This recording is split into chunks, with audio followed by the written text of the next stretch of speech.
अस्सलाम वालेकुम। आज के इस एक्सप्लेनर में हम सीधा आपके कोर्स ENG 505 के लेसन नंबर 10 पर बात करेंगे। आज का हमारा मेन टॉपिक है कंस्ट्रक्टिविज्म। ये एक इंतहाई दिलचस्प नज़रिया है जो सीखने वाले को महज एक खाली बर्तन नहीं बल्कि इल्म का एक एक्टिव मेमार यानी खुद तामीर करने वाला मानता है। तो चलिए जल्दी से शुरू करते हैं।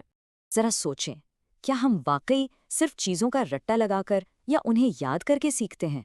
रवायती तरीका तालीम तो बस यही कहता है कि स्टूडेंट का दिमाग एक खाली स्लेट की तरह है जिस पर उस्ताद आकर मालूमात लिख देता है। लेकिन आज हम जिस नज़रिए को डिस्कस करने वाले हैं ना, वो इस सोच को बिल्कुल गलत साबित करता है। आज के सेशन का रोड मैप कुछ यूं होगा।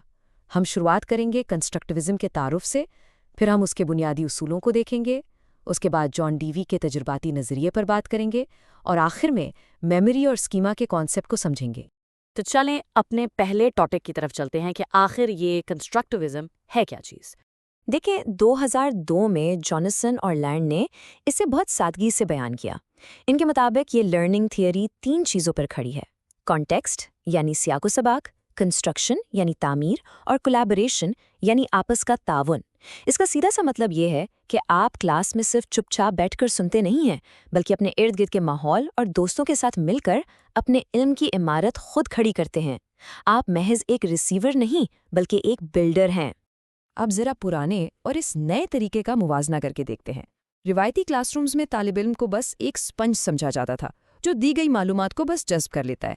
लेकिन कंस्ट्रक्टिविज्म बिल्कुल लर्नर सेंटर्ड अप्रोच है। यहाँ तालिब इल्म अपने तजुर्बात से खुद मानी निकालता है, वो एक्टिव होता है, पैसिव नहीं। इस नज़रिए की 2 मेन ब्रांचेस हैं। एक है कॉग्निटिव कंस्ट्रक्टिविज्म जो आपके ज़हनी प्रोसेस पर फोकस करती है, और दूसरी सोशल कंस्ट्रक्टिविज्म जिसका जोर आपके समाजी मेलजोल पर है। अच्छा, यहाँ ये बताना भी ज़रूरी है कि कुछ नाकदीन का मानना है कि इस मॉडल में इवैल्यूएशन यानी जांच का कोई ठोस निज़ाम नहीं है और इसमें अक्सरियत की आमरियत का खतरा भी होता है कि शायद इनफरादी हक़ाइक़ अक्सरियत की राय के नीचे दब जाएं। हम यहाँ किसी की तरफदारी नहीं कर रहे, बस सोर्स के हक़ाइक़ आपके सामने रख रहे हैं।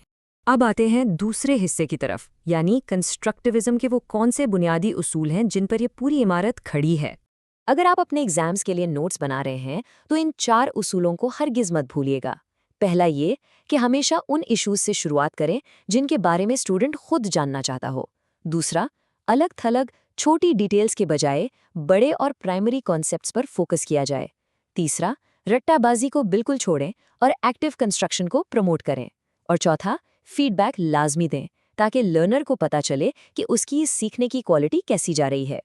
इसी नज़रिए में वाइगॉट्स्की का एक बहुत ही ज़बरदस्त कॉन्सेप्ट है जिसे ZPD यानी जोन ऑफ प्रॉक्सिमल डेवलपमेंट कहते हैं। इसे एक घर बनाने की मिसाल से समझें। एक दीवार वो है जो आप अकेले अपने जोर पर खड़ी कर सकते हैं और एक शानदार छत वो है जो आप किसी मास्टर बिल्डर या उस्ताद की मदद से बना सकते हैं। आपके अकेले काम करने और किसी की मदद से काम करने के बीच का जो फासला है ना, बस वही आपका ZPD है। चलें अब आगे बढ़ते हैं और बात करते हैं जॉन ड्यूई के तजुर्बाती नज़रिए पर।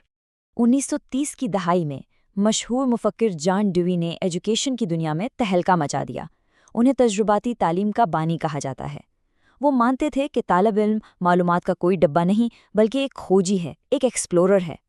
उनके मुताबिक असल तालीम आपकी हकीकी ज़िंदगी के तजुर्बात, आपके गौर व फिक्र और हर स्टूडेंट की इनफरादी सलाहियतों को मानने का नाम है।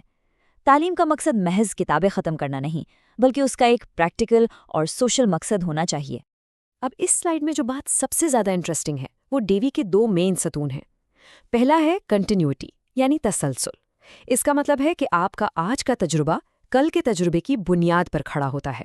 और दूसरा है इंटरैक्शन यानी अपने माहौल और इर्द गिर्द की दुनिया के साथ मुसलसल जुड़े रहना और एक्टिव रहना। और अब हम अपने आखिरी और चौथे हिस्से की तरफ चलते हैं जो है मेमोरी और स्कीमा का कॉन्सेप्ट। क्या आपको लगता है कि हमारी मेमोरी किसी वीडियो कैमरे की तरह सब कुछ वैसे ही रिकॉर्ड करती है? बिल्कुल नहीं। माहिर नफ्सियात इलिज़ाबेथ लुफ्टस का ये हैरान कुन इख्तबास देखें। वो कहती हैं कि चश्मदीद गवाह भी काबिल एतबार नहीं होते। क्यों? क्योंकि जब हम अपनी यादों को दोबारा जहन में ला रहे होते हैं तो हम अनजाने में उनमें नई मालूमात मिक्स करके उन्हें बदल देते हैं। यानी हमारी मेमोरी मुस्तकिल एक रिकंस्ट्रक्शन के प्रोसेस से गुजर रही है।